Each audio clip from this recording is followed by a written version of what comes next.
Hey everybody, how are we doing? Welcome to another ITPM webinar. We've got a special one for you today. Let's have a quick round robin globally. Please post in the Q&A area your location, please. We need to make sure that we can be heard around the world.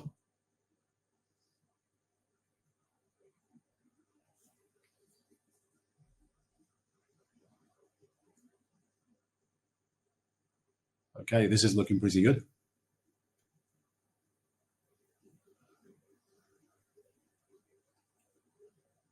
Right, guys, so we've got another webinar today where we are showcasing one of our ITPM students who did very, very well over Q4 on a mentoring program with Raj.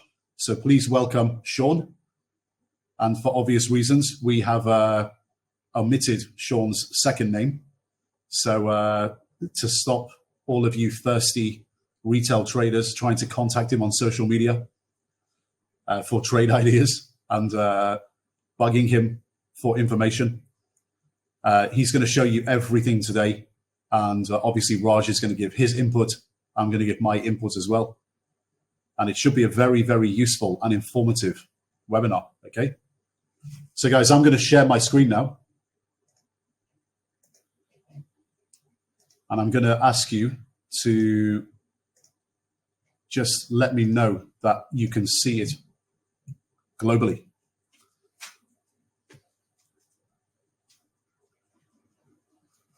Can everyone see that screen?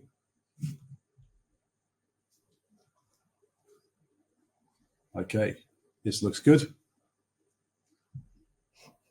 Right, okay guys, so we're here to discuss Sean's mentoring program. Obviously, his returns, he made 52% in 12 weeks. But it's not just about the returns, guys. It's about the process. I really want you to focus on the process today, okay? So let's get started.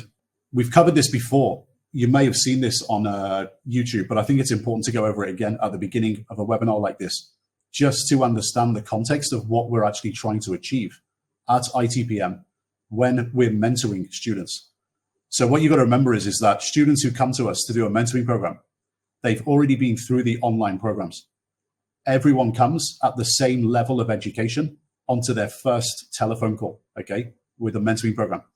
So they've all completed the IPLT, Introduction to Professional Level Trading video series, the Professional Trading Masterclass, PTM video series, and the Professional Options Trading Masterclass, the POTM video series. And then they're jumping on a call with their mentor after they've basically attempted to come up with their first attempt at trade ideas, okay? And then they've got their trading account open, they've deposited their money in their account, and then they're literally about to start live trading for 12 weeks, okay? So for context, this is how they're coming prepared to the beginning of a mentoring program. Everyone comes in at the same level, okay? Now, when you move from the theory, which is the online programs, to implementation, to do it with real money, there's two ways you can bridge that gap. You can either choose to do it yourself, which is fine. You can do that inside ITPM by yourself, or you can do it outside. But if you want to get a boost, a head start, progress really quickly to an advanced level, you can choose to do a mentoring program, okay? So what we're trying to achieve here when we implement is taking you from the theory and getting you to an advanced level in those following areas on the screen. So getting a very advanced knowledge of being able to analyze the macro environment at any one moment in time, getting consistency in the quality and quantity of your trade ideas, increasing the quality from the outset, and making sure you understand the level of quality that's required, but also fitting the quantity into your life, because everybody has different circumstances. Everyone has different ways they live their lives, but the market doesn't care. If you're going to do this properly, you need to have a certain amount of trade ideas at any one time, and the quality needs to be high, and you need to be consistent in generating your ideas on a weekly basis, okay? Structuring, advanced structuring. So taking trade ideas and structuring them utilizing options, okay? Utilizing equity options to get better ROI. How to build a long-short equity portfolio properly. So using those call and put structures and actually building a portfolio out of them, okay? The methods that we teach to always put the odds in our favor.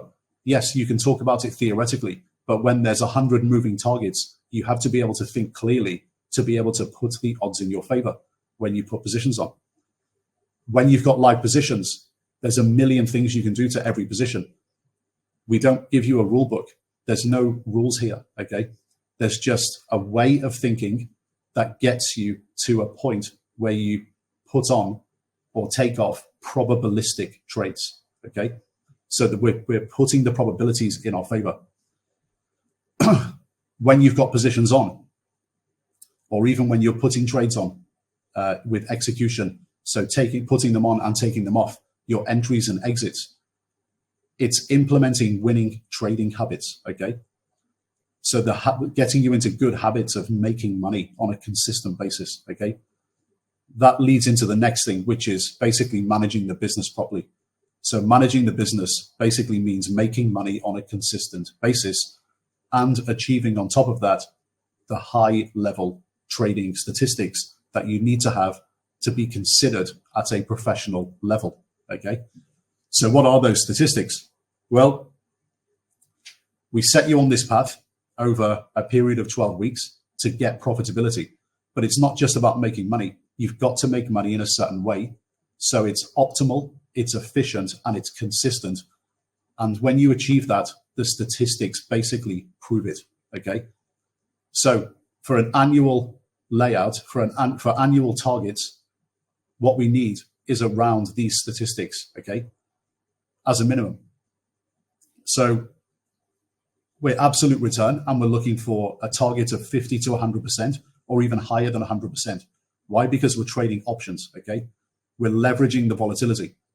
So if the volatility of a stock portfolio, if you replaced all your options positions with long stocks and short stock positions, if the volatility is 20% and you're returning 80% using equity options, then you're going to have a Sharpe ratio of 4, okay? So we are leveraging that 20% using options to get a higher return, okay? So we can get 50 to 100% return, or even higher than 100% return, okay? Win-loss rate, we're looking at 60-40, but we really try to go for 65-35. There's always going to be losers in your portfolio. It's just a fact of trading. It's how you deal with your winners and losers. That's the issue here, okay? And how you set yourself up to have the probabilities in your favor to get the win-loss ratio at 60-40 or 65-35, okay? At the end of the year, taking the amount of dollars that you made on your winners and dividing it by the amount of dollars that you lose on your losers, okay? That ratio, we want it as minimum 1.5, but really targeting around 2, okay, on a consistent basis. I've mentioned Sharpe ratio, but yes, Sharpe ratio, there is a minimum. Because we're trading options, we want a minimum of 3. The length we stay in a trade, we are long short equity options portfolio managers. We are 20 to 60-day time horizon. When we look back at around 150 trades that we've done over a year, we're probably looking at a 20 to 25 average for the amount of days that we're in a trade.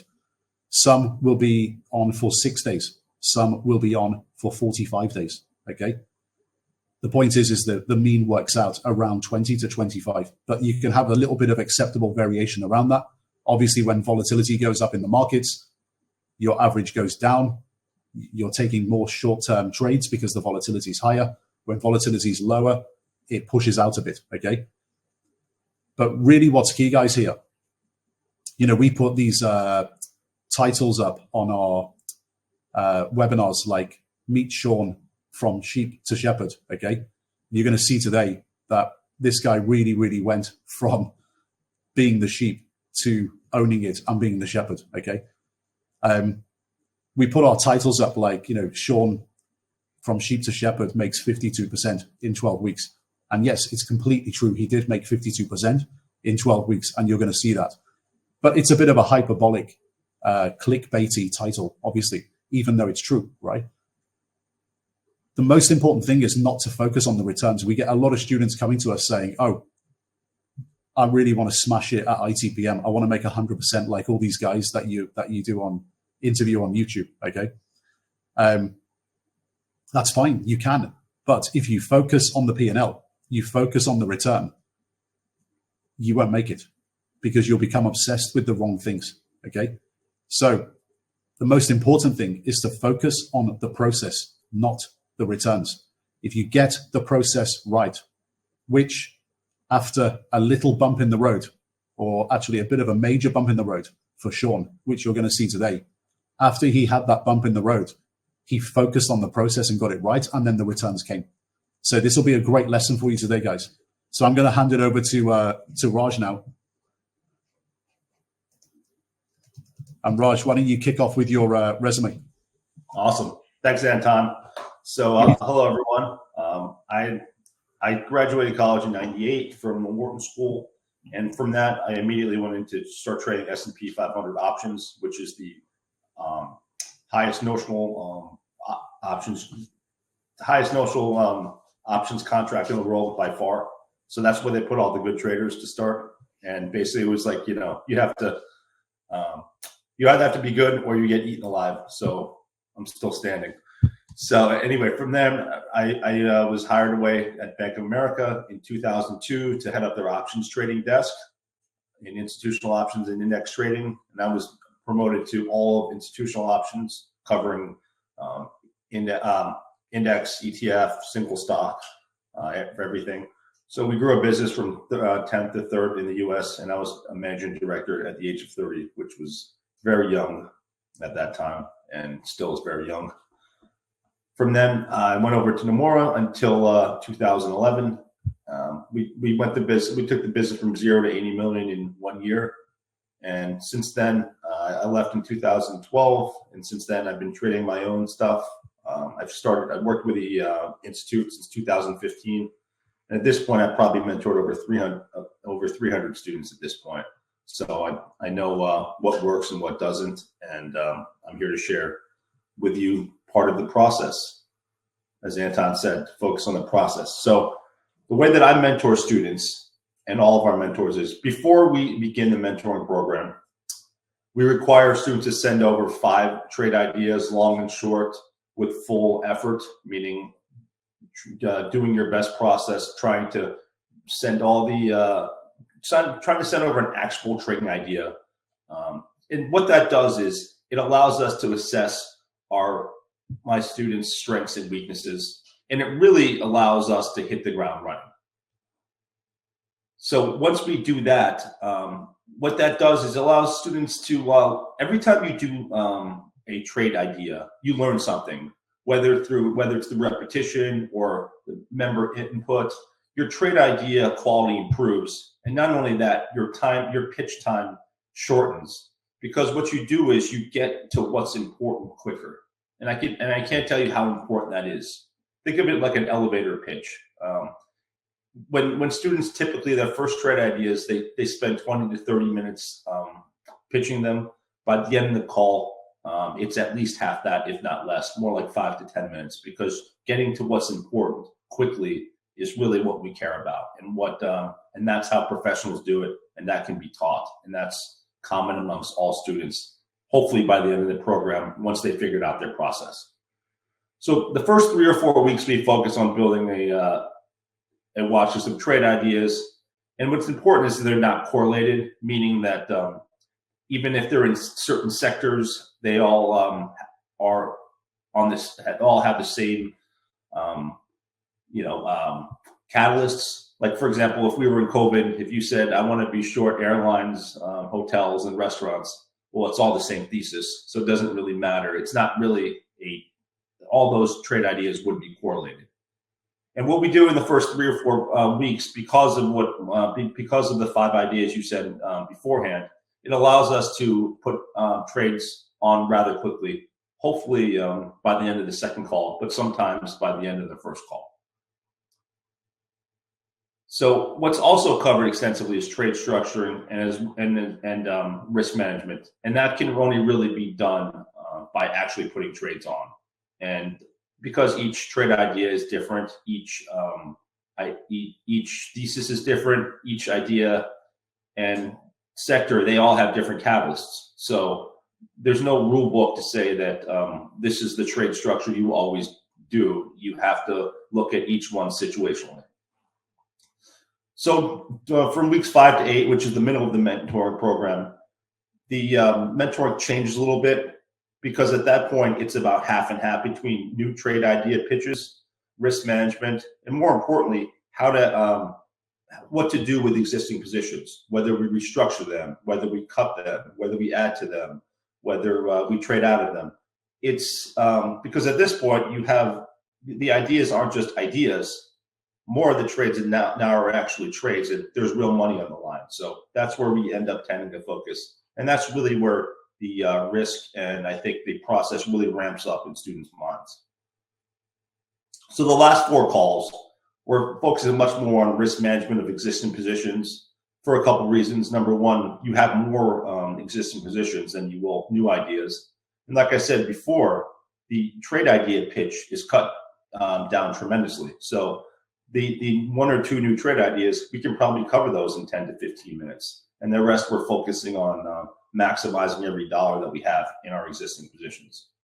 So each Zoom call is designed where we're effectively trying to hone your process, so that at the end of the day, at the end of the mentoring program, you have a process that works for you. Because each student is a little bit different. Obviously, there are commonalities to what we teach across all students, and I'll go over a little bit of Sean's shortly. But just remember this: all of us are a little bit different. We all think a little bit differently. We all have different market views. You know, myself, Anton, Sean, Ken Griffin, we all don't think of the world the same way, or don't think of the market the same way. And that's okay. We all have a slightly different process, but as long as the process works for you, and if it works for you, you can be successful as long as it's a good process. And that really is what we're trying to get you to by the end of the mentor program. So let me talk a little bit about, to the next slide, about Sean. So after I received Sean's initial trade ideas, one thing was great was I thought he was very organized and very thoughtful on his work. And I noticed he wasn't just copying and pasting from online sources. He was actually thinking about the companies and what they do and how they're making money. And that was refreshing to me. And one thing that was obvious was he needed help in structuring trades properly with options. By the way, that's almost all the students that come in to the program. That is one thing they need improvement upon. And that's something where I'm an expert in. And I'm confident that any student that comes in with a first part where they're organized and thoughtful and want to work hard, structuring can be taught rather easily. So overall, my first impression was I knew he'd work hard. I knew he wanted to improve, and I knew he could develop a process. And he wasn't someone that just wanted to come in and copy whatever my thoughts were, and I fully appreciated that. Someone that coming in that just wants to copy for me to tell them what to do on every trade for 12 weeks, that's not going to work long term, because once we're done with the program, you're going to have no idea what to do. So that's not the goal. So as the program went on, one thing would really impress me was Sean he was not afraid to make mistakes and learn from them. He made a huge mistake early on in the mentoring program, which will be covered later. And that could have shattered his confidence, and it might have shattered many students' confidence. But we were able to build that up pretty quickly. He listened, he learned, he shrugged it off. I explained to him that losing trades and making mistakes is a step in the journey. Trust the process. And from there, he was more determined than ever to succeed. Another great lesson he learned was he wasn't so dogmatic in his views. And that's something that all traders can learn. He came into the program more bearish than bullish, but his view evolved. Quite honestly, unlike a lot of professional traders that their view never evolved in 2023, it just kept fighting the tape. Good traders can build portfolios that are agnostic and be profitable regardless of their views, which Sean did exactly that. Some traders can't get out of their own way, and he understood, like I said, that rather than fighting the tape, he can have trades on that may be contrary to his macro view at first, but still be profitable. And like I said, good traders can make money in bull markets and bear markets. And Sean actually exhibited a little bit of both.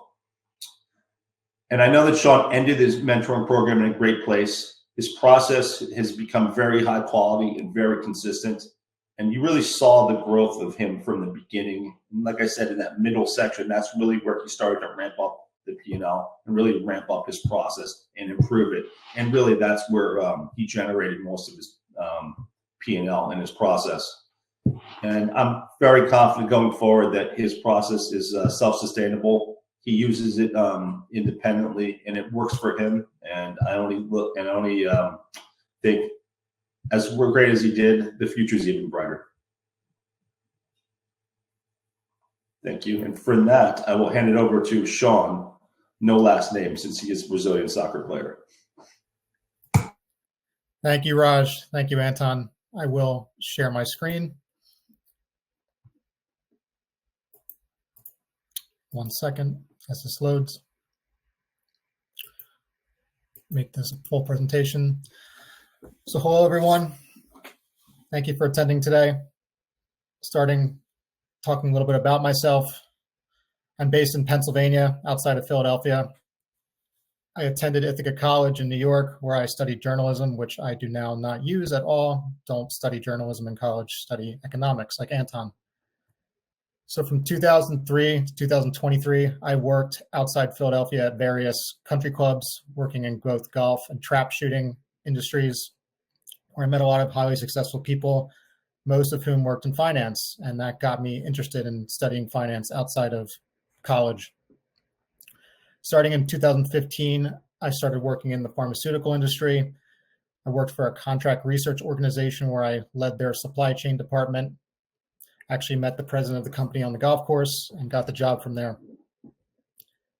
And then in 2017, I started working for a large publicly traded pharmaceutical company where I managed global clinical trials and drug manufacturing campaigns. And I'm still employed with that company today.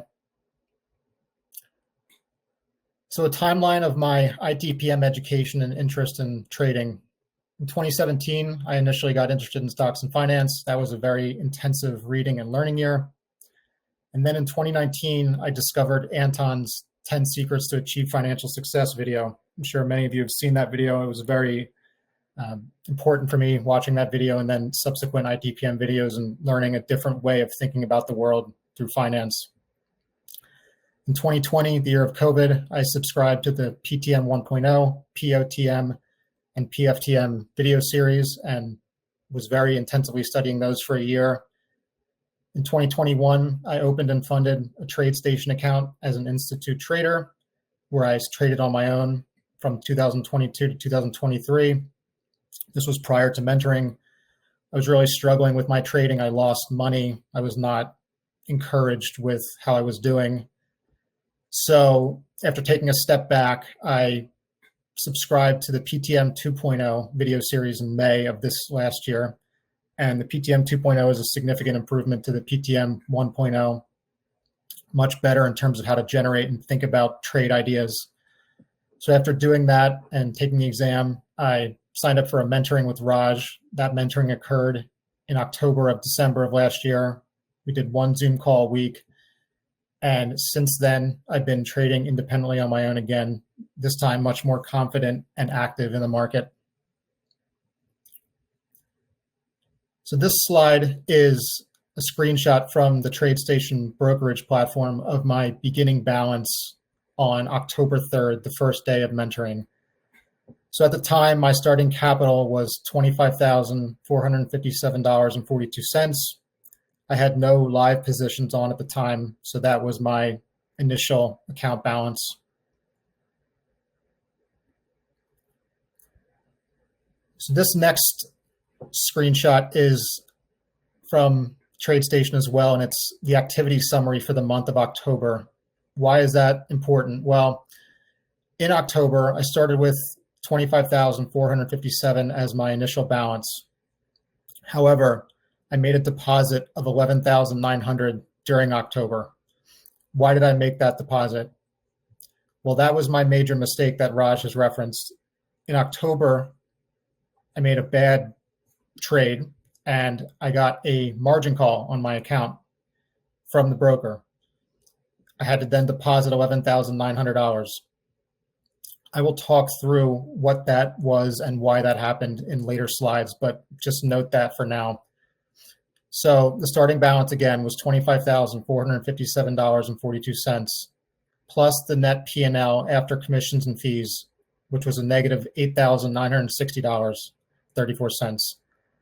So my mark-to-market account value was $16,497.08. When you add the deposit, the margin call deposit of $11,900, that equals an account balance for the month of October of $28,397.08. My ending balance on December 22nd, 2023, the last day of mentoring, my cash balance had increased to $39,725.08. I had $13,982 in live positions on at the time, which made my mark-to-market value on the account $53,707.08. My total margin deposited between both my starting capital and the margin call was $37,357.42.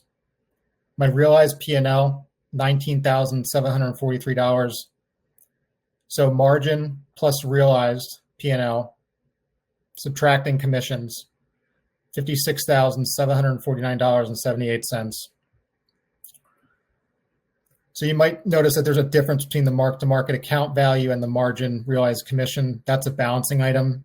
If we subtract the mark-to-market account value from the final margin plus realized, you get a negative $3,042.70 number. Just note that. So in total, my total percentage return on capital during mentoring was 52%, and my portfolio index return, including deposits, I didn't make any withdrawals during this time, just the margin call deposit, 45%.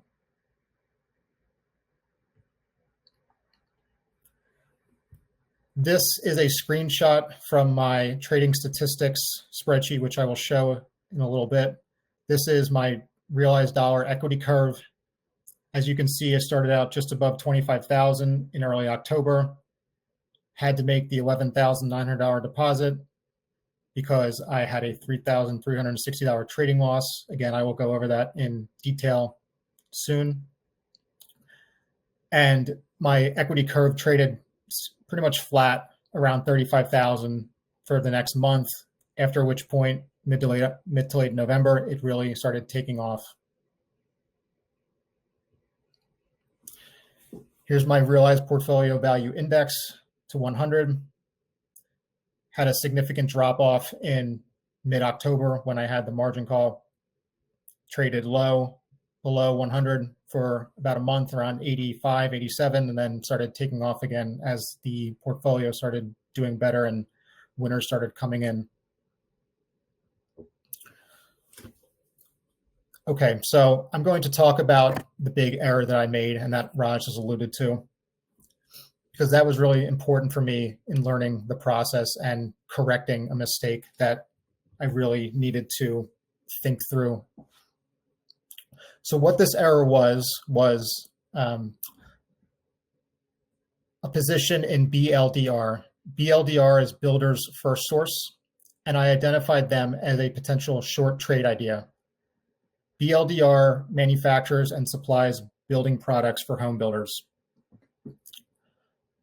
So after doing the trade idea pre-work and consulting with Raj, I structured a November and October calendar put spread. So with talking with Raj, I wanted to buy 2 contracts of the November $125 strike put. But I also wanted to sell October calls to raise credits, and that's a calendar spread. However, I got impatient. It's really important when you do calendar spreads that you buy a long contract or however many long contracts you have modeled, and then opportunistically try to wait to get a better strike price. I was impatient and I rushed through it. I'll explain more in the next slides why that was important for me. So the calendar ratio spread that I should have made is what's shown below, where I buy 2 of the 125 strike puts and I sell 2 of the 115 strike puts for October. That's a 1-to-1 ratio of contracts bought versus sold. And my price target by 17 November was to have the stock at 110. When I put the trade on, it was trading around 123. Just a note here that the structuring spreadsheet, this is something that we get during mentoring programs and we use every single week and go over with the mentors. It's only available through mentoring, but it's very helpful. And it's something that I continue to use to this day whenever I consider putting on a trade. So I didn't put on that 1-to-1 ratio trade. What I put on was a November-October calendar put spread with an inverted ratio of 1-to-8. That is a complete misunderstanding of how you do calendar ratio spreads and why they're useful. So in trying to lower my total trade cost, I flipped the ratio and got long short optionality, or I got short optionality, not long that. That's not what we want to do as traders. We want to be long optionality. So that structure was a massive error and something that I put on. So again, long 2 of the November 125 strike puts, short 16 of the October 115 strike puts. And as you can see, I was trying to be a little cheeky and smart in reducing my cost on the long side by $880, which again increases my risk reward profile, but leaves me in an incredibly vulnerable position should the underlying stock start trading down towards the strike price. So what happened? This happened. You look at the red circle there, that's a big down candle. One day where the stock traded from about 123 down to 116.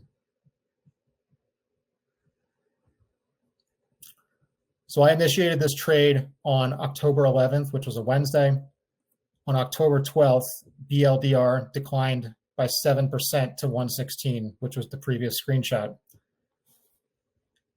Those 16 short puts increased in value by 380%. So they went from being 55 cents to $2.65, right?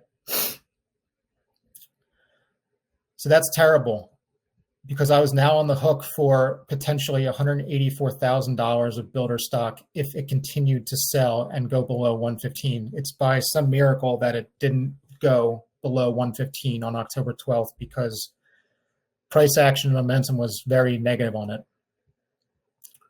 So what happened?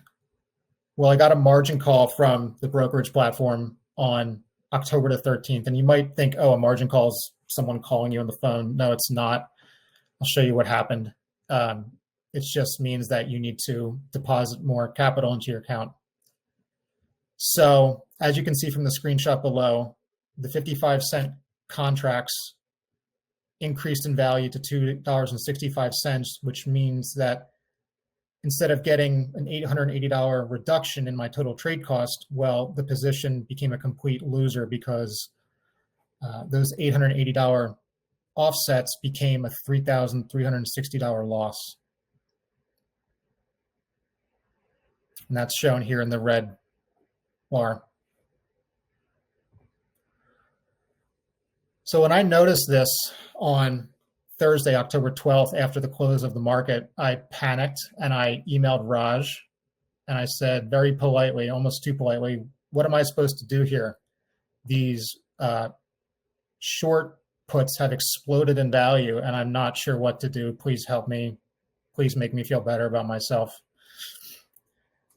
And at the bottom here, you can see this is actually a screenshot from TradeStation where the 16 shorts are displaying a value of negative $3,360. I wish it was 300.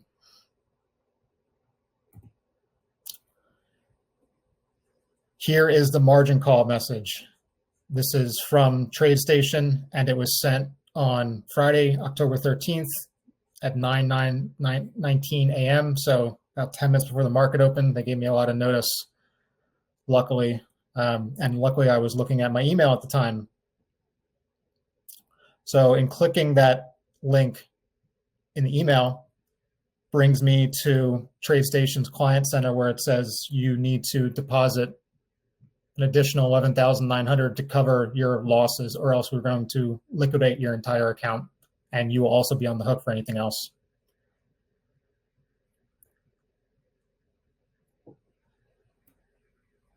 So that was terrifying, and that was a really horrible few days for me. But I was determined not to let it become the story of my mentoring program and my trading. And after moving past it, my trades and my ideas started improving, and I'm going to show you those now in my trading stats. And I'm going to stop sharing. I'm going to now minimize, and I'm going to bring up my trading stats.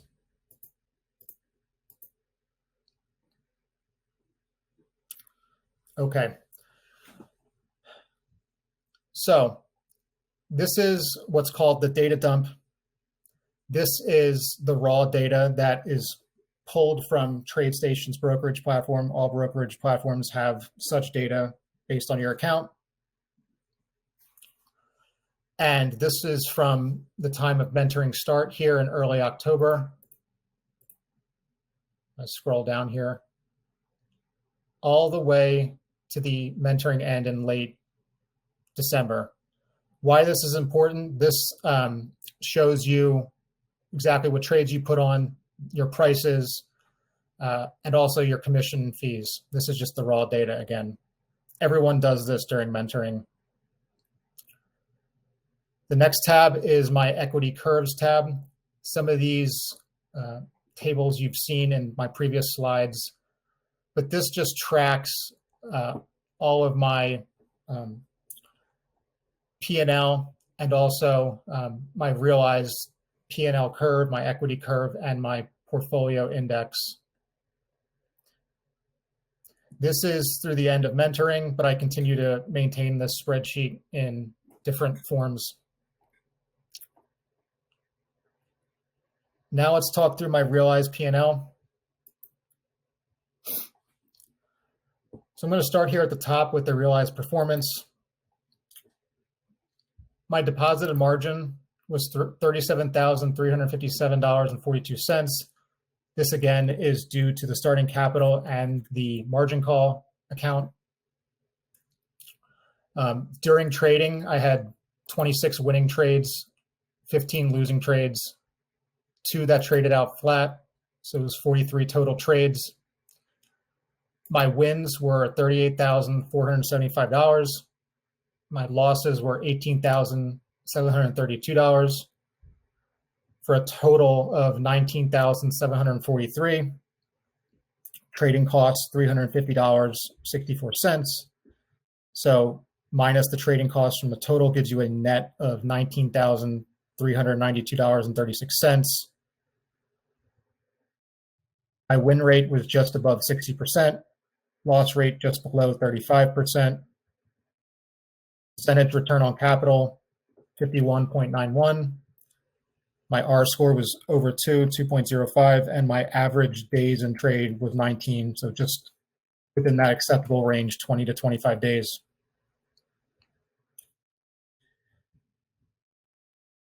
This is a trade ledger. This is how we track our statistics for each individual trade, both long and short side. Starting here, since we trade almost exclusively options, you define what the trade is, whether it's a call or a put. Builder here, which was the big loser, was a put structure. And I had both a long and short leg, but the short leg was really the loser, and that's what's highlighted here in red. So this short leg was an option, and the option expiration was 20th of October. Again, the 115 strike. The transaction costs for this trade were $19.61, both opening and closing it. The shares, 1,600, it really wasn't 1,600, but since we trade options contracts, it's 16 times a 100 multiplier, which makes 1,600. My entry price was 55 cents. The exit price was $2.65. That's what I previously showed you. Entry date, 11th of October. Exit date, Friday, October 13th. So it was only in the trade for 2 days, but it was volatile, and I lost 380% on that trade in 2 days. So it was a total loss on that short side of $3,360.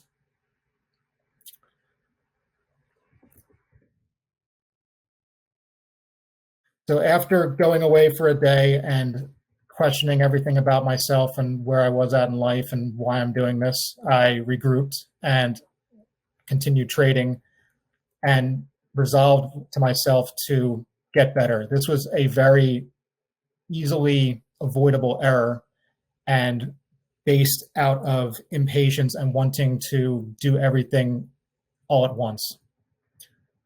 So after consulting with Raj and getting focused again, my ideas started to improve and I flipped my bias. I went from being short to long as the market started to turn. And as you can see here in these trades that are highlighted yellow, these were my big winners during mentoring, and they were all long calls. I'll start here by talking about Stone. Stone was a long call, December vertical call spread that I bought the long side at 11, sold the short side at 13, 25 each. Entry price of 57 cents, exit price of 350 on the long side, short side entry price of 12 cents, exit price of $1.65. Was in this trade for 15 days and made 500% on the long side. Short side also increased in value significantly, but that was a potential with putting on that structure. The structure gave me a very good risk reward, and through earnings, the stock exploded higher, which is great. So overall, the trade was a big winner, and I'll go into that in subsequent slides. Another big winner was GPS, the gap. That was also a December vertical call spread, long the 14, short the 17s. Had 20 contracts each of those 1-to-1 ratio. I really learned the ratios after Builder. Bought the 14s at 78 cents, sold them out at $4.95. Short side, sold them at 12 cents, bought them back at $2.10. Closed both sides of the trade at the exact same time on the 27th of November. 18 days in the trade. Long side made 534%.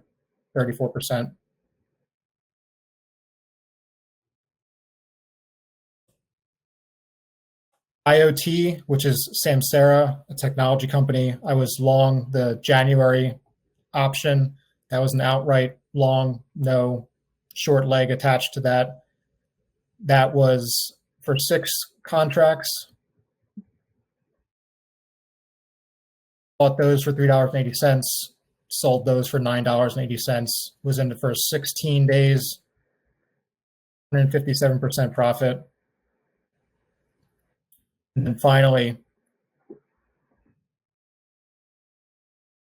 ERBR, which is Bell Ring Brands. That was another December vertical call spread. where I was long the 47.5 call and short the 52.5 call. 12 contracts each. And the trade for 32 days made over 300%, almost 400% on the long side. Those are my big winners during mentoring, helping offset that big loss in the beginning. This last tab you might see down here, active portfolio, those are my active positions right now in my trading account. I'm not going to show you those. Again, I don't want to encourage any copy trading here, so won't be going over those today. I'm going to stop sharing, and I will now go back to the presentation.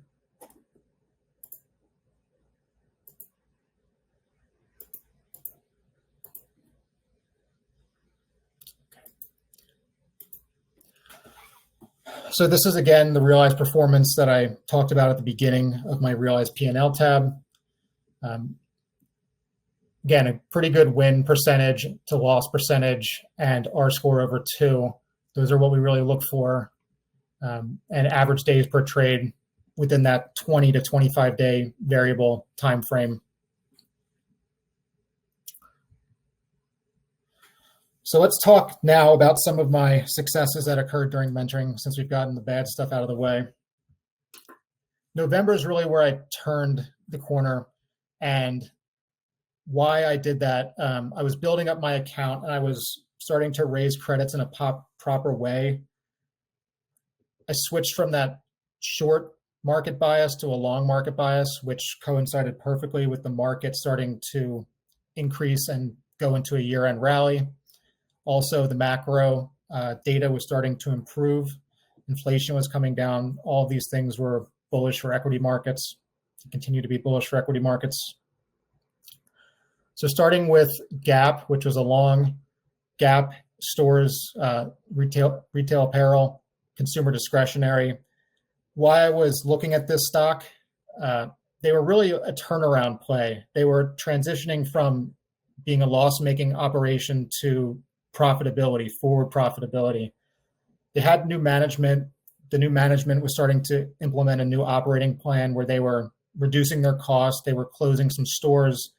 They were turning cash positive. These are all really encouraging things. The stock had been sold off significantly in the past year, and it was near lows. And that's always a potential place to put on a position because there's not much additional downside. Also, Gap was a low price stock with high short interests. And if they had started rallying, as well as the market rallying, those shorts could get called in and covered, which would increase the price even more. The structure was the December 14-17 vertical call spread, and the risk reward on that trade was 3.5 to 1. And that trade paid out $4,380. Stone. So Stone's a financial technology company based out of Brazil. The reason I put this trade on, Stone had above average earnings and revenue for their sector. And that's something we always look for. They also had sequentially improving KPIs. So their business itself was really improving. They were starting to sell more. They were adding customers. All these things are incredibly encouraging when you see them. They were also within mid-cap growth, which is an area of the market we like to focus on. As traders, mid-cap companies have the potential to become large-cap companies if they have improving earnings and revenue and KPIs. And also, they tend to be more volatile for options, which is what we like. You want to find volatility and maximize it. So I put on a December vertical call spread, buying the 11s, selling the 13s. The risk reward was 344 to 1, and that paid out $3,500.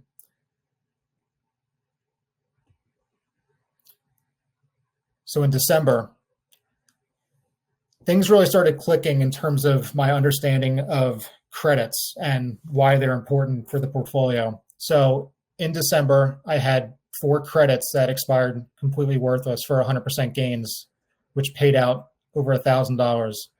I had one other credit that expired down 90%, So all told, those 5 credits, nearly $1,500. That really helped the cash flow of the account, and it protected my downside. So it's really important to have credits that are expiring close to worthless or for a significant amount to help protect you in times when you have losers or when other longs aren't necessarily working out in that time frame. Another long that was really important during this month was Bellring Brands BRBR. BRBR is a consumer staple. They make Premier Protein, which is a popular protein shake in the US. They make also nutrition bars. Why I put this position on, I had a lot of cyclical stocks. BRBR was in a defensive sector, and that was important for balancing the portfolio. You never want to have the same trade on in multiple positions. But BRBR had very good fundamentals. They had best-in-class fundamentals. They're a positive outlier for their sector, and they were being valued at a premium, which is also always something you look for when you're trying to go long a certain idea. This was also a December vertical call spread. Risk reward on this was 3.76 to 1, and this stock paid out $4,200. Final position I'm going to talk about was Samsara IoT. They were a large cap tech company. They make application software for various businesses. Again, above sector average revenue and earnings, sequentially improving KPIs, always really good things, especially when companies are very transparent with their KPIs. Samsara was very transparent with their KPIs, which is a positive sign. And with this one, I just bought an outright call. The timing of potentially putting on a short leg wasn't applicable. They had their earnings, and I wanted to see how the long call did through earnings, and it did extremely well. And I just ran it, and that trade paid out $3,600.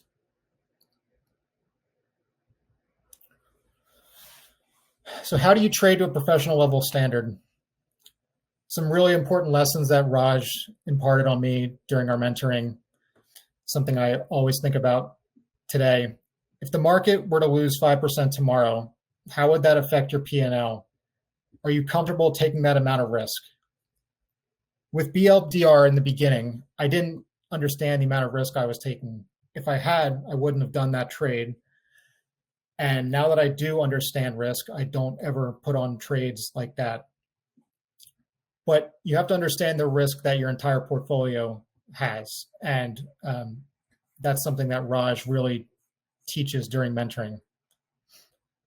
Also, analyzing every position. If it's moving and you didn't have the position on prior, would you still want it at that price?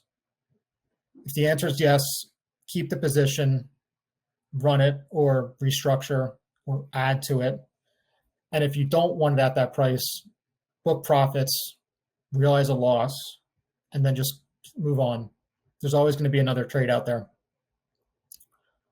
Remain patient. Don't panic. Plan and do the work that's required for each trade. This is extremely important. I wasn't patient in the beginning of mentoring. It led to a tremendous mistake.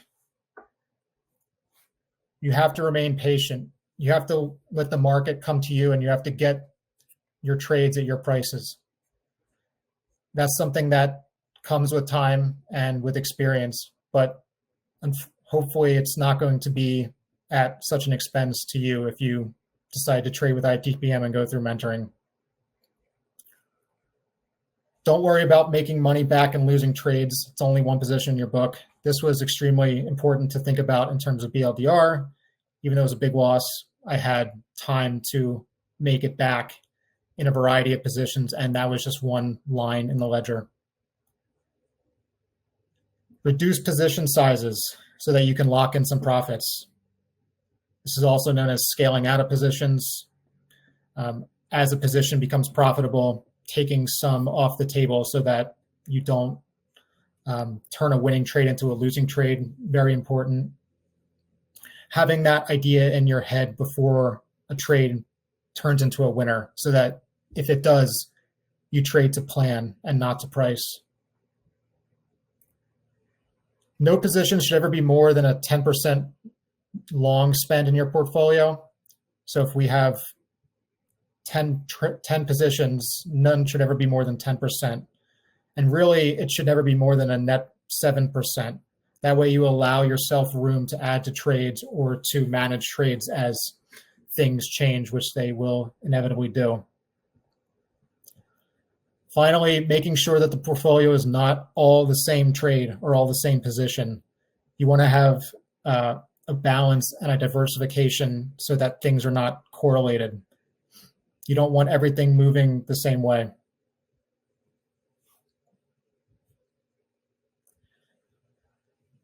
So it's really important to continuously generate trade ideas. That's the most important thing that any trader does.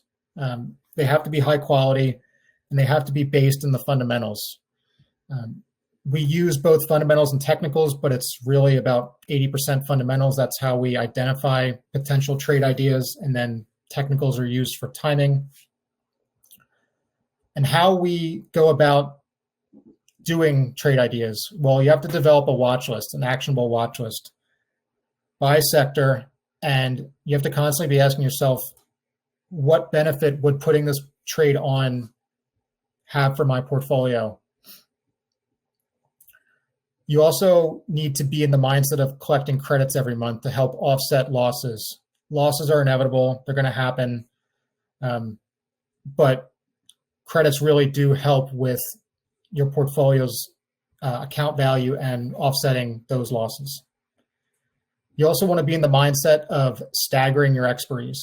So what does that mean? Well, if you have 10 to 12 trades on at any given time, you never want more than 3 or 4 of those trades in the same month, expiring in the same month. So you want to have a 20 to 60 day time frame for your trades. They might not all go 60 days, but you want to have them all, not have them all in the same month.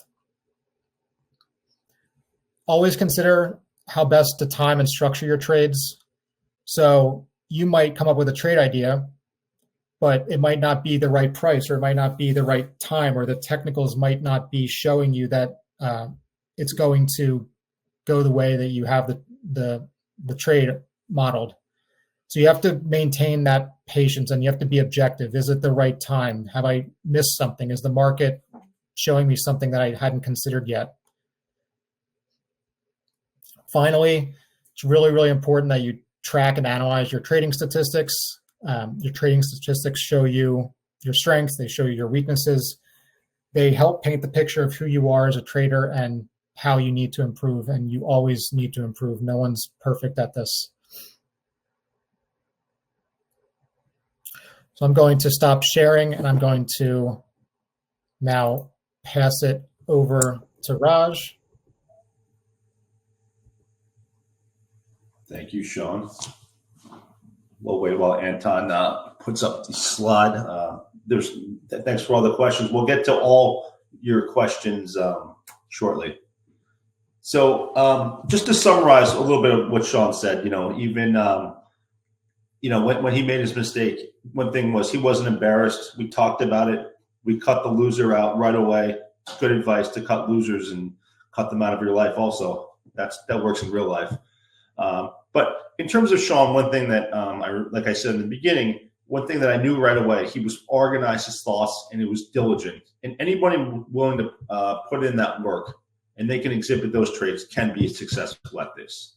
If you're willing to do the upfront work, and remember, we're developing a process that works for you, you can be successful as long as you're willing to put in the work and are thoughtful of this, just like Sean was.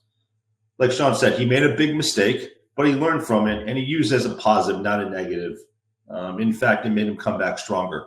He didn't worry about the fact that, well, if I hadn't done that mistake, I'd be up 65% rather than 50%. In fact, maybe if he didn't make a mistake, he might have been up less. So don't be afraid to make mistakes and learn from them, because they're just part of the process. Losing money doesn't mean it's a mistake. It just means that you made a trade that was unprofitable, and you can learn more from adversity than you can from success. And that's just a fact of life. Another thing that we want to cover again with Sean was that he mentioned, I want to stress, his overall directional view evolved. He didn't fight the tape. He didn't try and be a hero. He didn't get too dogmatic in his views. Rather than try and be a hero, Sean learned it's better to be flexible and profitable rather than trying to be a hero. That's what good traders do. We assess the data that's available to us. We make decisions. We look at risk reward. We look at trades and say, okay, this is if I'm right, this is what I can make, and this is what I can lose. And hopefully you're right more than you're wrong. But if you set up good risk rewards, even if you're right half the time, you can be profitable and successful. And that's really what we're trying to do here. Trading is a game of odds. Putting yourself in as many good situations where you are, if you're right part of the time, as long as you're making more money on your wins than what you're losing on your losses. Again, it's one number at the end of the day. Don't fret about one trade. I lost 1,000 here and I need to make that back. That doesn't matter. It's one number at the end of the day. Think about this. If you're doing thousands of trades, you're not even remember the trade you did 2 years ago where you lost a couple $1,000. The key is, like I said, if you learn this process, you start trading stocks, you don't worry about P&L. And Sean learned that, and he made this process work for him. And I'm very confident that he will continue to be successful with the tools and lessons that we've gave to him.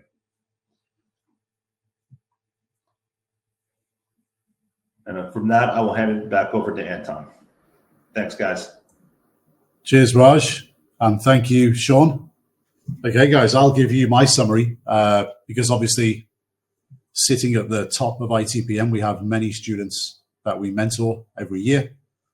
And I have the luxury of seeing all of their track records, and within their track records, understanding all of their behaviors during the mentoring program. So I'll give you my kind of like a higher level summary of what it looks like to me.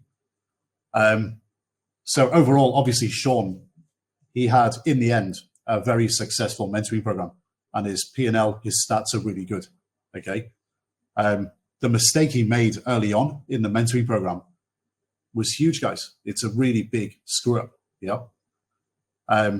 If you think back to what the intentional position was supposed to be, the intentional trade, when he's discussed it with Raj, it was basically to buy 2 put option contracts of the $125 strike in November and sell something lower down, but they were waiting to be patient. So the idea was that in the structure, they were going to buy 2 contracts and wait another week or so to when the stock fell to opportunistically sell a lower strike. And the ratio was supposed to be 2 for 2. But then Sean went off after that phone call by himself and then decided in between phone calls with his mentor, Raj, that he was going to buy 2 and then just sell 16 to reduce the cost of the long 2 contracts, okay? Not really thinking it through and realizing that what he did was incredibly dangerous, okay? And he got away with it. He was pretty lucky to get away with it, okay? So the mistake he made, from my position where I sit at ITPM, it really proves 5 things. And, I always get the qualitative feedback, obviously, as well as the quantitative. How much money did somebody make? What do their stats look like? That's all quantitative stuff, right? The qualitative stuff is how did they behave on their mentoring program, okay? What could have been done better, right? So it really proves 5 things that mistake, guys, here. Because first of all, it proves that retail traders really don't think things through properly and plan things, even when we've taught them to do it. Okay, it takes a while for people to get into this mindset of thinking things through properly, putting the plan into implementation, doing it how it needs to be done, and making sure it's executed well. Okay, and I'm not arguing with it. Okay, just focusing on the process. You know, myself and Raj have mentioned this a number of times in the presentations today.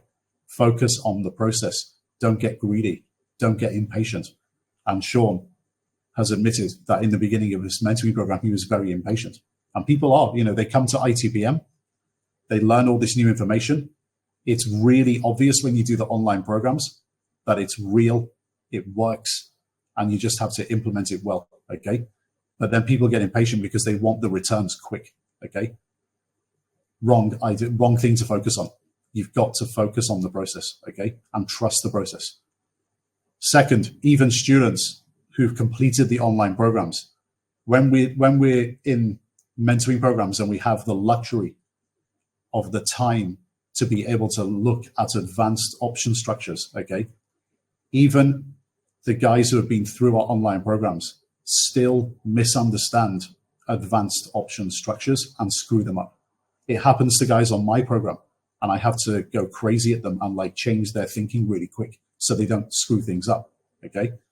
It also proves that retail traders do require or may require supervision in order to eliminate bad habits and whilst implementing the advanced structures, okay?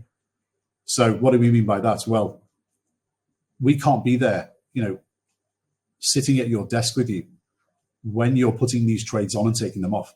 All we can do is guide you every week where we say, okay, here's the plan for the week. This is what we're going to do. In between, students can do whatever they want. Of course, they can go kamikaze and do stupid things, right? We can't be there on your shoulder literally 24/7, okay? So what we mean by supervision is that guiding you every week and saying, okay, this is what needs to be done. This is the plan for the week. But then we have to trust you that you're actually going to execute it, okay? So students, retail traders may require this supervision. You know, you may require a mentoring program, okay? If you don't think you can do this to an advanced level by yourself after the online programs, okay? You can, of course, have a go yourself. I mentioned it at the beginning. You can implement the teachings of the online programs by yourself within ITPM and outside ITPM. Whatever you want to do, that's fine. And many people do and have very good successes, okay? But if you get to a point where you've done the online programs, you feel that before you start implementing that you need to do a mentoring program, then just do it. If you struggle for 6 months implementing by yourself, then you should probably do a mentoring program. You're probably not understanding it, okay? Fourth, this is a big one, guys. You shouldn't get disheartened by making mistakes and screwing things up. Trading to a high level, okay, trading to a professional level does require a way of thinking and a lot of attention to detail, okay? For normies, for people who don't do this, okay, for normal retail traders who don't think in this way, it takes a while to get used to, okay? So you shouldn't beat yourself up about it if you do actually make mistakes or have losses in the beginning. You will get there eventually if you focus on the process and trust the process. Even if you make those mistakes or screw things up in the beginning, there is always a way back, okay? Just learn from the errors, learn from the problems that you've created for yourself, and just never do it again, okay? And lastly, students, you've got to focus on the process, not the returns, and have the attention to detail. The returns follow the process. If you think about what Sean did when he was supposed to buy 2 contracts, wait for a week, maybe 2 weeks, sell 2 contracts opportunistically lower, he got impatient and didn't follow the process. He deviated off the path, okay? What happens when you deviate off the path? It's the beginning of the end. And in Sean's case, it happened really quick, right? It was within 1.5, 2 days. He realized that when you don't follow the process and you go rogue, you walk off the path, then what happens? You get hit by a truck. Yeah. So follow the process, guys. The returns follow the process. Yeah. Okay. Now, what does it also show outside of that? Well, when you're moving from online programs, the theory, to implementations of the educational content that we teach here, okay? Retail traders, once they've got this information and they understand it, they're now jumping from theory to implementation with real money, okay? People get excited, people get impatient. Sometimes retail traders, like Sean, need a wake-up call ASAP. Why? So they understand how retarded they are, so they can get over it as quickly as possible. They need to be able to check themselves without guys like me and Raj behind them and them relying on us all the time, okay? Honestly, guys, the seat that Raj and I sit in when we mentor people, and the other mentors at ITPM as well, in the beginning of mentoring programs, when people come to us on the Thailand program, in the beginning, the way people think, the way retail traders have been taught in the past, and what they bring to the table when they come to ITPM is sometimes crazy, like the way they think, right? It's like totally different to the way professional traders think. Sometimes they need a slap, sometimes they need a wake-up call, and sometimes they need a loss to wake them up so they realize, oh shit, like the way I think, the way I do things, it's actually retarded.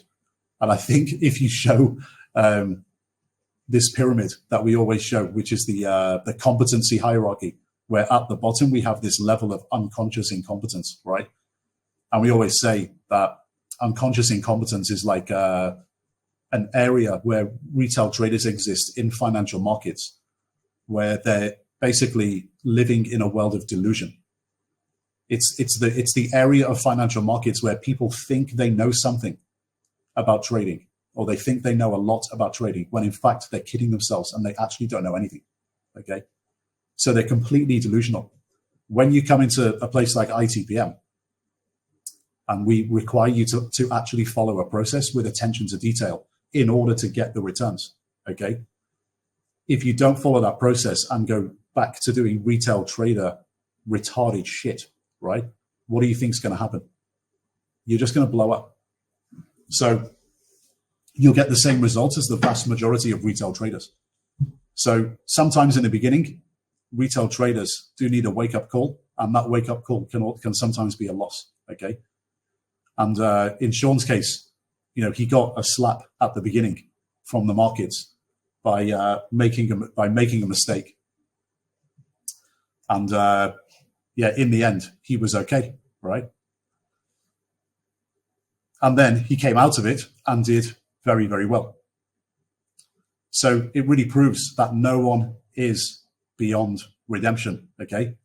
And at ITPM, guys, no retail trader gets left behind. And if you know this guy is Ziz. If you want to know who he is, Google with this acronym here, WAGMI, WAGMI. What does it mean? It means we're all gonna make it. So guys, we'll leave it there. So guys, now we can move to the Q&A session. I know Raj has probably been answering some questions regarding what we were discussing today with Sean's trades, Sean's track record, his experience with ITPM on the mentoring program. Sean, you've been answering some questions. I can see you answering questions there. But there's a lot of people asking, obviously, because we just covered the last topic, which was online programs and also mentoring programs.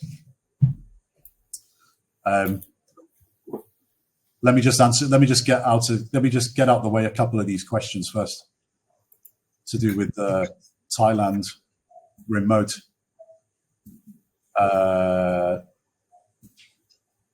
Yeah, so people asking if they did the original PTM 1 to do a remote program, do they need to do PTM 2? Yes, because the standard's now higher, guys. So we introduced the PTM 2 was launched in 2021. And the standard is much higher now compared to what it was in 2014, 2015.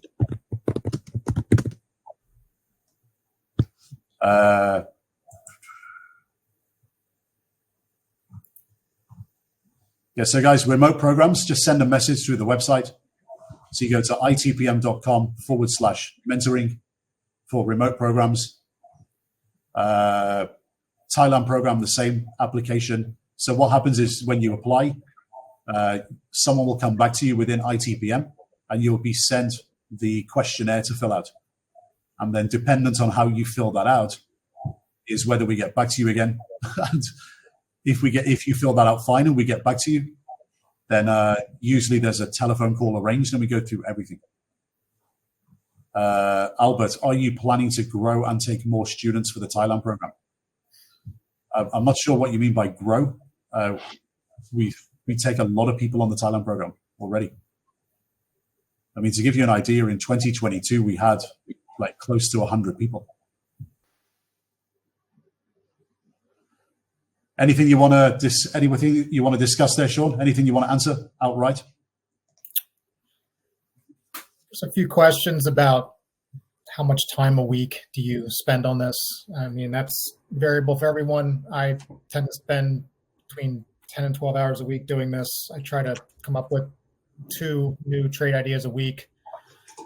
That keeps the actual watch list fresh and allows me to have replacement ideas should my live positions need to be taken off or restructured. But yeah, the more hours you put in, obviously the better you'll get, the quicker you'll get.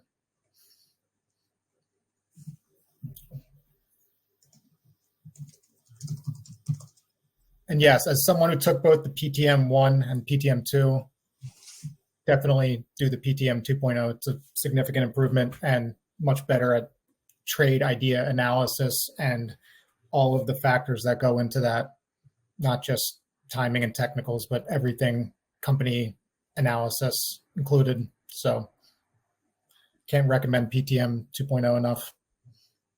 Yeah, so the difference between PTM 2 and PTM 1, there's a lot more detail. And the difference in the detail is based on the 7 years experience of getting all of the feedback from the students that did PTM 1 over those 7 years, and then realizing all of the problems that they had after they've done the PTM 1 when going into implementation, and then bridging that gap and making and including all of that information to solve those problems as well, right? So it's much higher quality. There's a lot more detail. And what happens now is people go into mentoring programs a lot more educated and a lot more prepared than they were before.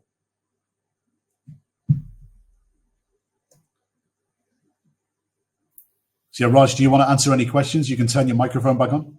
You don't need to answer questions now by typing. We can just do them.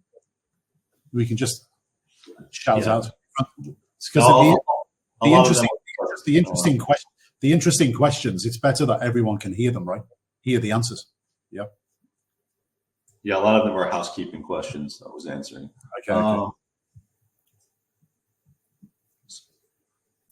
There's a question here. How many ideas do you end up not trading? Sometimes you don't trade ideas, sometimes fundamentals or things change within the market that you thought a trade idea might be ready to go, and then you wait on it, or the technicals might not be conducive at the time, or you might just be waiting for a better price. So just because you do the analysis and you go through the whole process doesn't mean that it's a waste. Like sometimes you come back to certain ideas when things change, market variables change. Here's a question for me that I'll answer. It says, Raj, how do you judge whether a position is too big for the underlying stock?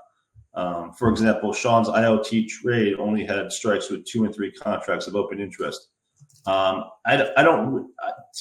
every trade is situational, but it has to do with the amount of capital in your account and how much risk you're willing to take. Like Anton said before, about 7% of your risk capital is generally enough risk, and how much risk, the max that we generally put on a trade. So it's really about how much net spend is in your trading account, rather than that's how we generally think of what's too big or too small. It has to do with the size of the stock and the notional value, much more than number of contracts. So someone's asking a good question here, like what's a reasonable timeline to get through all the starter online training? And I would say, look, it's probably 3 months if you're going to go through it a few times and you've actually got a full-time job. You can do it quicker, but if you really want it to sink in and you want to go through the programs a couple of times, then yeah, I would give it 3 months if you've got a full-time job. If you've got a part-time job or you're a student, you can do it in less for sure. Or retired, yeah.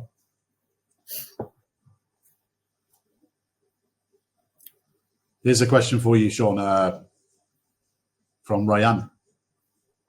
You mentioned earlier that you currently work full-time. How do you find balancing and juggling trading and working full-time? So that can be difficult, but you have to be well organized and you have to really own your time. You really have to have a set plan each week on what you're looking for, both in terms of your portfolio and any potential new ideas. I want to show people one thing. If you give me 1 second.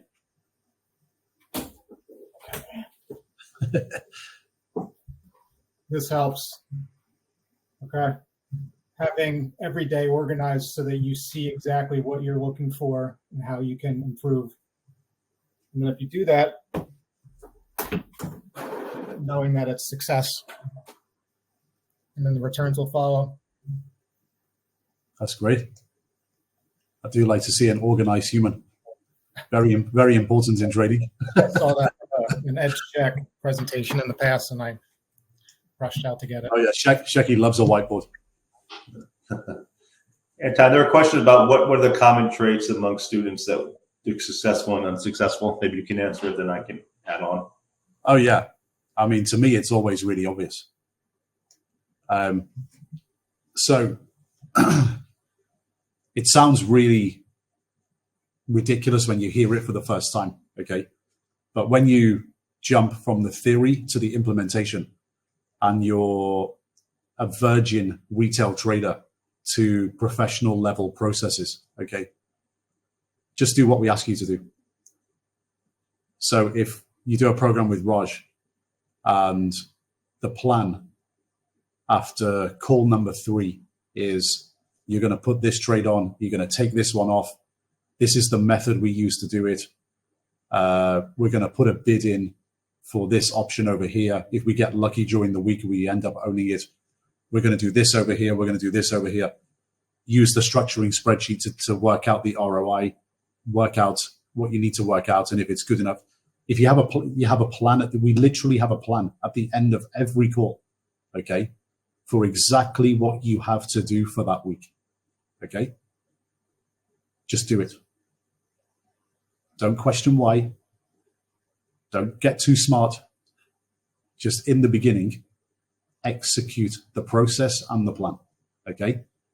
And also in between phone calls, if we're asking you to generate a couple of trade ideas in the next week, where we say, okay, I want you to look at this sector over here.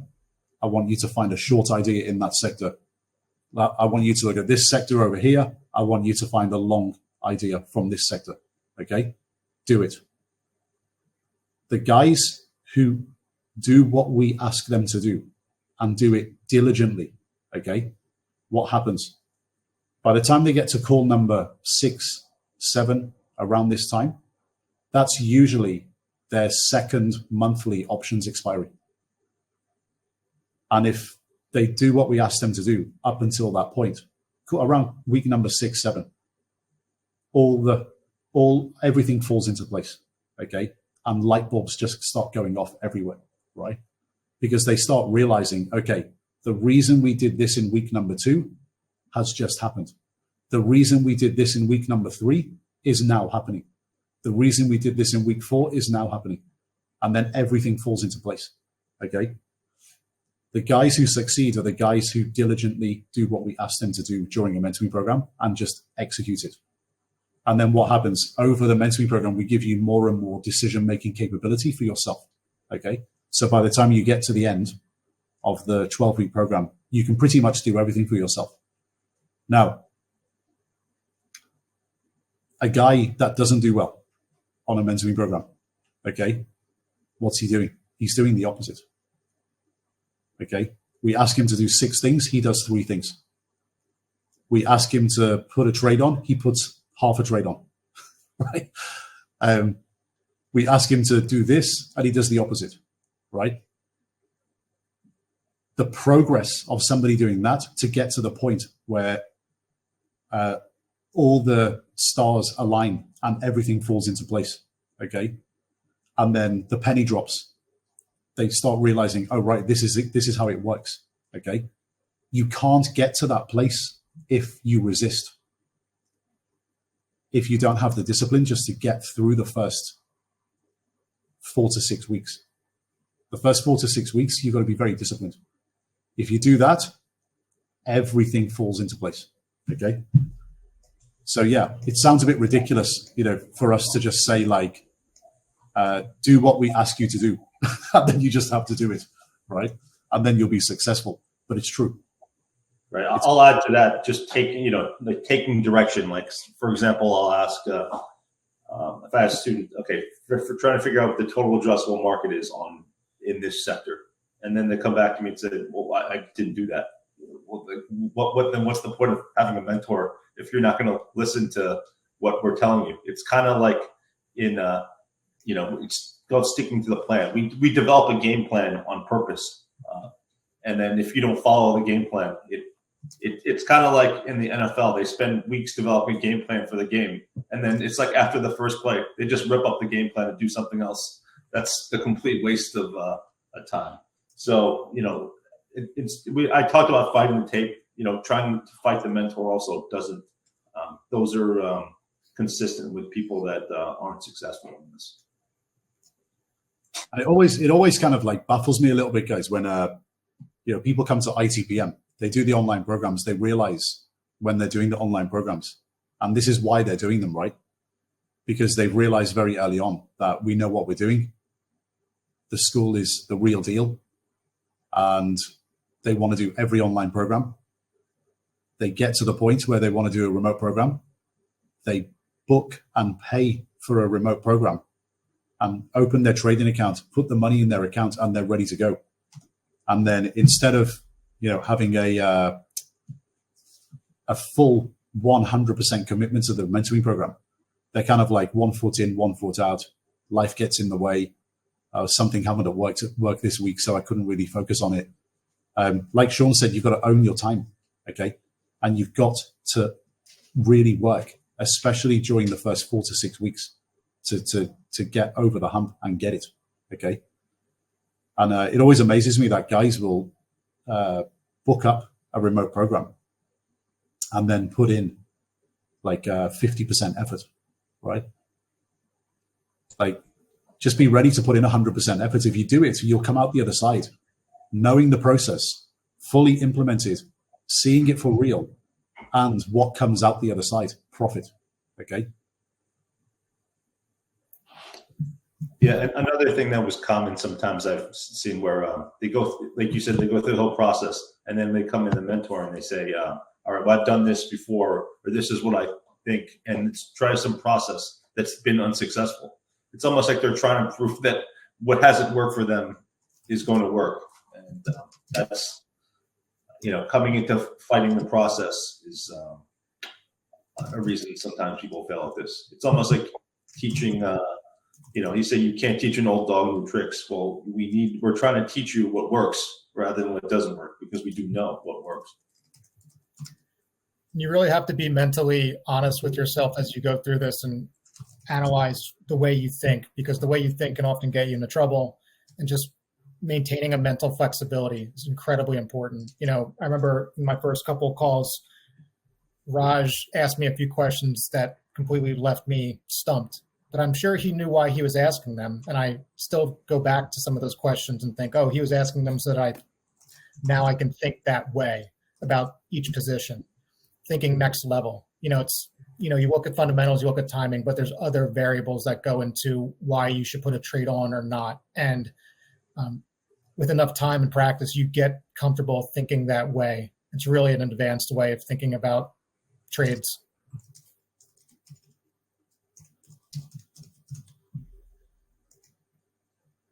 So just a question here about booking mentoring programs. Ziad is saying on the website, so the ITPM website, it says that by joining the mentoring program, you're going to receive 12 months access to the online programs. But as Anton said earlier, studying requires about 3 months. So when does the mentoring start? So the answer here, guys, is like, we give you 12 months because everyone has different circumstances. We know everyone can finish it within 12 months, okay? We don't give you 12 months access because it takes you 12 months to finish, right? You can do it in 2 to 3 months if you really put your mind to it, okay? And then when does mentoring start? Well, it's at the beginning of every quarter. So you apply 1 to 2 quarters up front. So it's not up to us when you start. You decide when you start. So just know that it starts at the beginning of every quarter. And you pick your mentor when you're ready, and you pick the quarter that you want to start, 1 to 2 quarters in advance, okay? We get a lot of people, at least half the guys who book mentoring programs with ITPM, they've never done anything with ITPM before. So we will get guys probably from this webinar today, in the next few weeks, book a remote program like Sean did for starting in Q3 at the beginning of July. And then because they've booked it, they've guaranteed their seat. And then they've got 5 months to do the online programs, which is more than enough. You can easily do it in 5 months, right?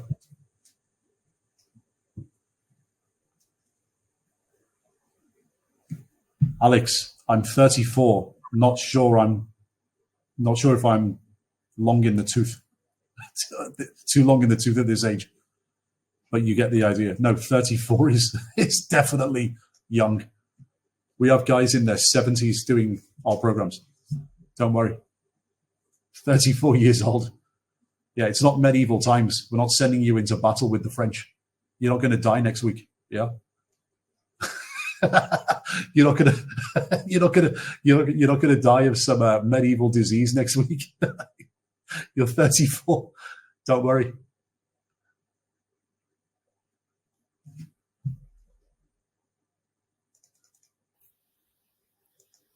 There's a question here about how quick you have to be.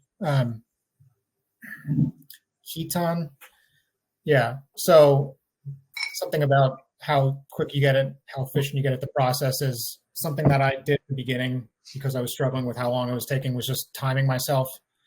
30 minutes here, 30 minutes there, working towards that. And then after doing that, you get better and quicker at things. And the more you do it, you obviously get better at it. But you have to be, again, really efficient and effective with your time. And actually that's discussed in the PTM 2.0 about kind of amounts of time you should be working on what things and per week. So here's someone that probably a few things that I said during the presentation has gone way over their head. Yeah. So I don't know whether this is actually a real question or he's slightly trolling here. But this is from a guy, Petros. He's saying, sir, if Sean makes 50% in 12 weeks, can he achieve 400% ROI by the end of the year? So first of all, returns are not linear. Okay. So obviously not, right? And second, all the way through the presentation, we were talking about focusing on the process, not the returns. So don't focus on the returns. Okay. When you start trying to make a certain amount of money in trading, that's the beginning of the end, because you're trying to force yourself into positions in order to make a certain amount of money. You will never do well if you take that approach. Right. Okay? One thing I told Sean, and he can attest, I told him, when you get good at this, you start trading stocks. You don't trade P&L. And I can't stress that enough. And that's part of the process. The process is trading stocks, not what the P&L is, because stocks don't move because you can make or lose money. They're not your friends. Stocks don't care what you think. Yeah, you trade a plan. You don't trade price. It's something I'm still learning, but once you know how to trade to a plan, a lot of the stress and anxiety comes out of it, and you know exactly what you want, what you should be doing. Exactly. One of the big things that you're going to realize when you come into ITPM, and especially if you do a mentoring program, because we can take things to a more advanced level, right? You're going to realize that the way we do things is very, very calm. We never panic. We never are hyper emotional about positions. We never get emotional about our P&L. We know all the outcomes before we even go into a trade. So if you think about it, right, if you know every single possible outcome before you go into a trade, yeah, when you've got the trade on and those outcomes start to occur, whether that's positive or negative, how can you ever get emotional about it? Because you've known it up front. You've known the outcome up front. So you're extremely relaxed. And also, you know the odds are in your favor. And then even when you, because you understand the process and you trust the process and you know the odds are in your favor, when you have a negative outcome, you know that the negative position, the loss, is going to be one row in your spreadsheet. And it's just part of the entire process. So, and you know that the loss can occur from the beginning. So it's not like you're surprised. It's just part of the process, right? So you're going to realize that one of the big differences between that people see as retail traders when they go from outside into ITPM, they realize that there's a much different way of trading, which is way smarter and way calmer and much more, it's much easier on you as an individual. You don't have to take like insane risks in life to make money and become wealthy over time. You just have to follow the process and make sure the process works out in the way that it should, right? And it will. Yeah, so as an add-on, sorry, to say an add-on to what you said, I often get the questions like, well, how do you trade when there's a lot of volatility? Like, don't you get nervous? I'm like, no, we like volatility because of our process. We thrive in volatility. Let the other guy get scared. We're not scared. We enjoy volatility. You know, in fact, like that's one of the big differences between us and the other guy. We welcome volatility. And if you are worried because if a big move is coming, that probably means you probably have the wrong risk on, and you have too much risk on. Like we welcome volatility because it gives us an opportunity to play offense while everybody else is playing defense. There's a question here. Did you find starting with a smaller account limited anyway the options you could trade? So again, there's some stocks that are, multiple hundreds of dollars or thousands, and the options on those are more expensive. I tended to focus on lesser price stocks so I could get more contracts. I don't always do that, but these were stocks that had strong fundamentals to support that. And again, I tried to stay within position limits for each trade, so I wasn't putting myself at too much risk apart from BLDR. So no, yeah, you can start with a smaller account. It doesn't have to be $50,000 or $100,000. You can start with 25 like I did. And then if you start winning, you can always add to that account and grow it from there. right? You're not going to trade Berkshire Hathaway A shares, which are $600,000 a share. And also, like some of those higher price stocks, you know, they don't have the volatility profiles that we look for anyway in options structures. Sometimes the lower priced or mid-priced stocks, mid-cap stocks, they have better volatility with the options timeframes that we're looking for anyway, which is always what we're looking for.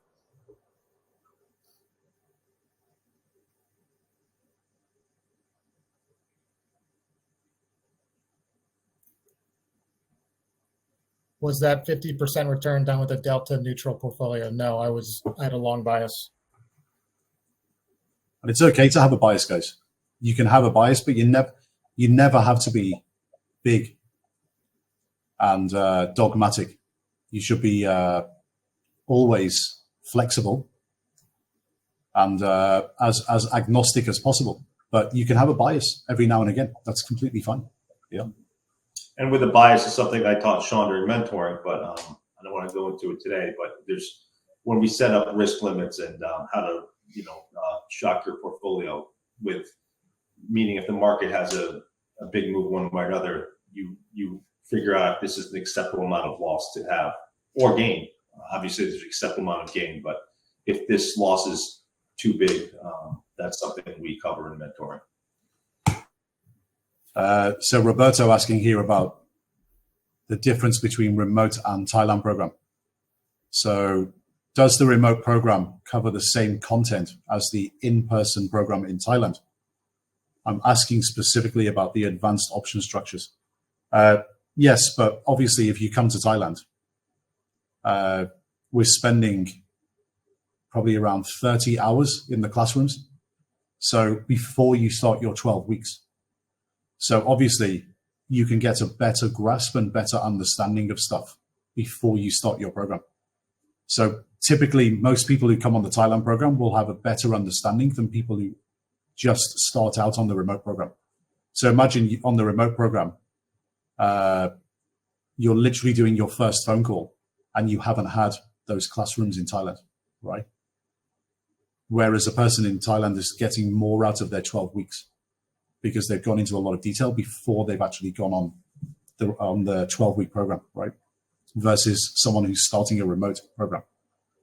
But I mean, it's not like it doesn't work, the remote program. Of course it does. Sean's proof here, the program works.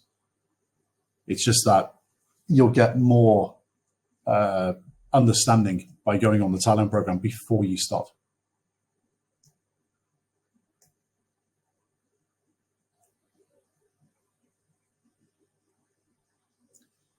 Here you go, Sean. There's a question at the top there from Duncan. So processes, seeing yourself improving.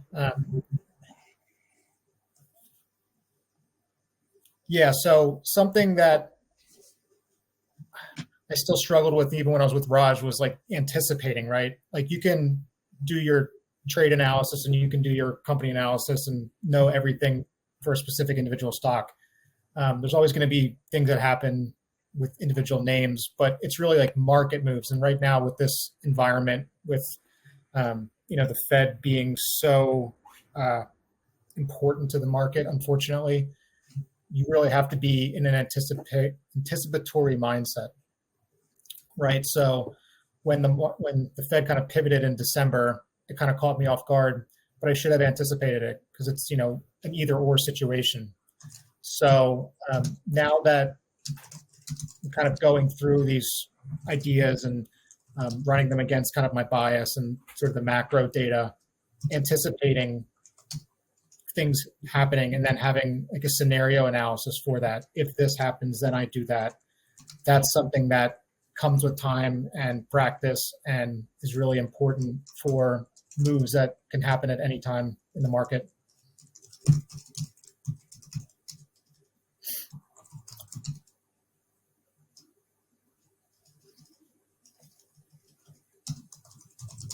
So I've been asked this question a few times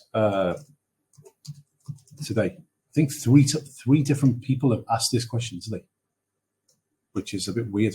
How Has anybody ever taken 2 or more menteeships or mentorships? Yes, they have, but we don't allow more than 2. So I've had to write out the same answer to these questions. The whole purpose of doing a mentoring program, guys, is not for you to lean on the mentor forever. Okay, because when you ask that question, what are you asking here? You're basically asking, can I do 3 mentorships back to back? Can I do 5? Can I do 10? No, you can't. Why? Because it defeats the entire purpose of a mentoring program. Okay, the entire purpose of a mentoring program is to take what you learn in the online programs, show you how to implement it successfully, okay, to enable consistency and self-sustainability.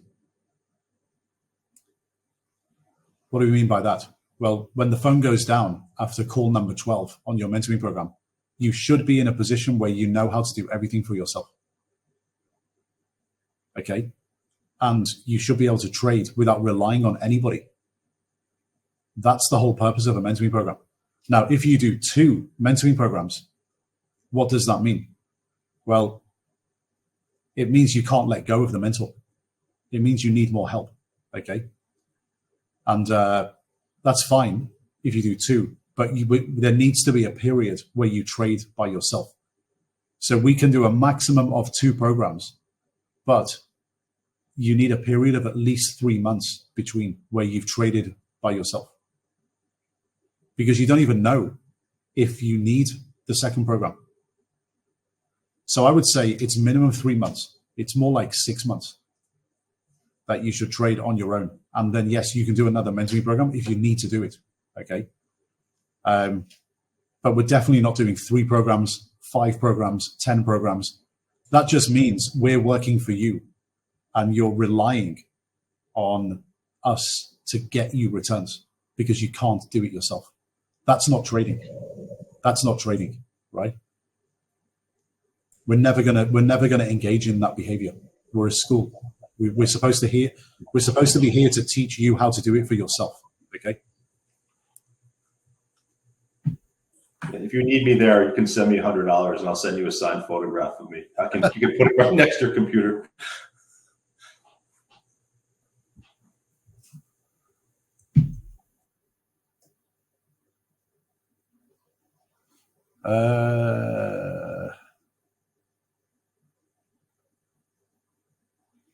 Oh my God, this is such a dumb question. Okay, David, come on. This is ridiculous. Why do retail traders always connect dots that don't connect? I don't understand. Here's the question. How do you keep up the attention on each of every one of the mentees? You have 328,000 YouTube subscribers. What's that got to do with anything?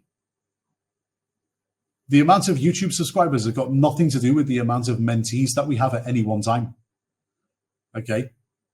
We don't have thousands of mentees, right? It's like, and I'm struggling to like remember everyone's name. Yeah. No, it's pretty straightforward.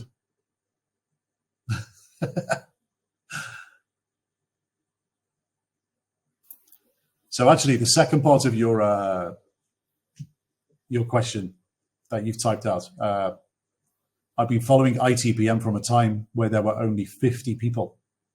Aren't you overcrowded by now? No, we've scaled. So you've hit on a nice point here, which has always been the challenge at ITPM, right? As you get bigger as a school, how do you maintain the quality of the education and the delivery? So you actually get a consistent outcome from the students, okay? This has always been the challenge. So you can see that we've grown a lot, but we've grown slowly because we always have pain points that we have to go through and we have to implement new processes to make sure the quality is consistent and the student outcomes are consistent. So yeah, 50 people, that would have been back in 2013, 2014.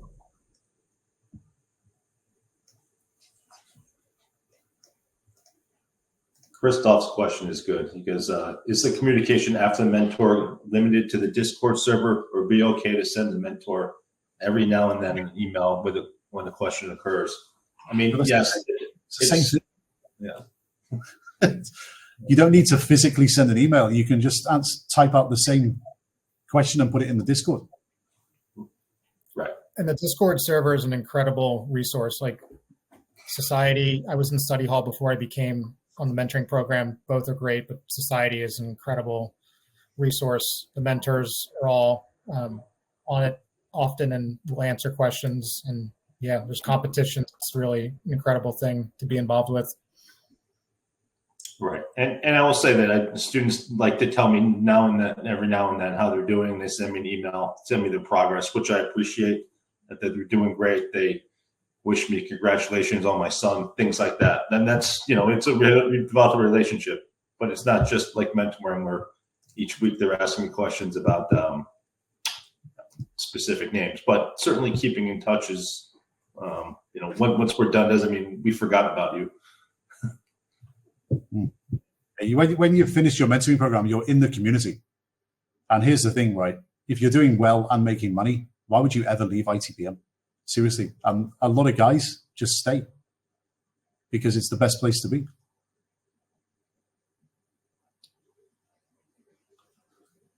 And Sean mentioned the competitions that we do in the Society Discord. So we've got one this month, for example, that I'm in charge of, where I know we've had a lot of questions about these things we call credits in the options market, right?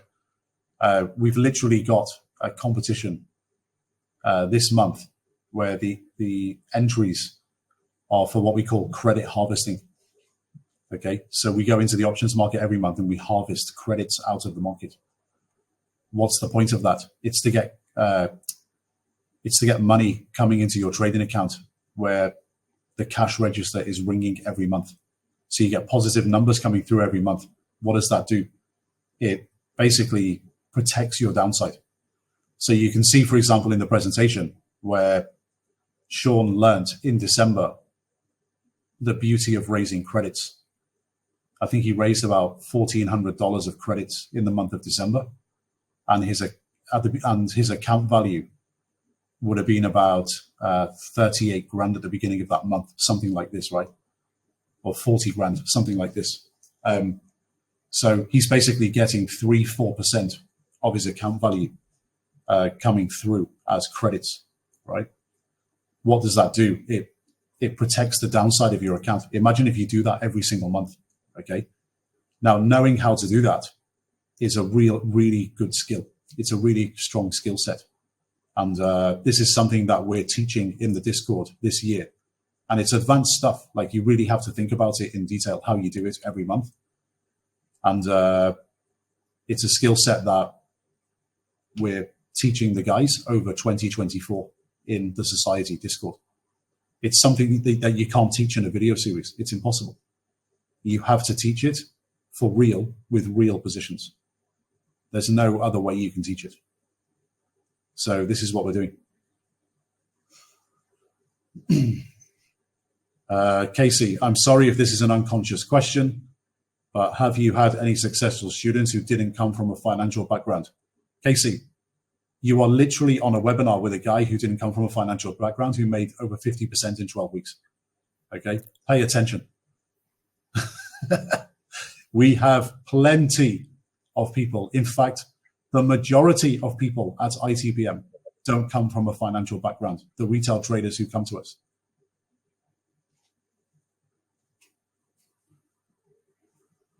It's not a hindrance. It's not a hindrance. Having no brain is a hindrance. If you've done a completely different discipline, engineering, computer science, journalism, right? Like, if you've got a brain, yeah. Someone's just typed in. I just professional DJ. Yeah, but someone's just typed in the Q&A area, male stripper, right? Yeah. Okay, fine. No one cares where you came from. Like, the market doesn't care. If you come to the market with a brain and you think and you do things properly, you'll make money. It doesn't matter what you did in the past. Right.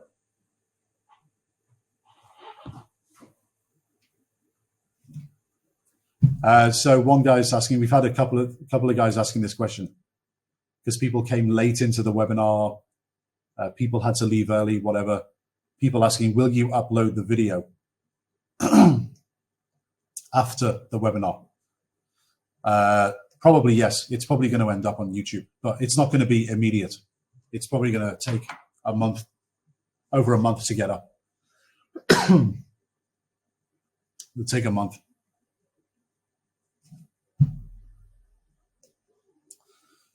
All right, guys. So I think we've come to the end of today's session. So let's have a big thank you to Sean for showing us how he progressed through his mentoring program and all his track record and stats. Let's have a big thank you to Raj, who executed a near perfect mentoring program once again. And yeah, guys, thank you for showing up today. I hope it was useful. We should end up with this webinar on YouTube in about a month's time. So yeah, watch it back. There'll be lots of gems in this webinar that when you look back several times over, you're going to pick up something new every time. So watch it back 3, 4, 5 times, and you should learn a lot. And guys, if you want to join ITPM, you know what to do. First timers, respond to the email. You'll probably get it in the next 24 to 48 hours. Alumni, you know what to do. You've been around the block already. Whether you're first timer or alumni, if you've got a question, you can always just pop it through the website, itpm.com/contact. First timers, if you want to take advantage of those discounts, you can do so. And hopefully we'll see you at ITPM soon, and you'll be here to stay once you're inside ITPM, because it makes perfect sense. All right, guys, thank you very much, and we'll see you next time. Take care.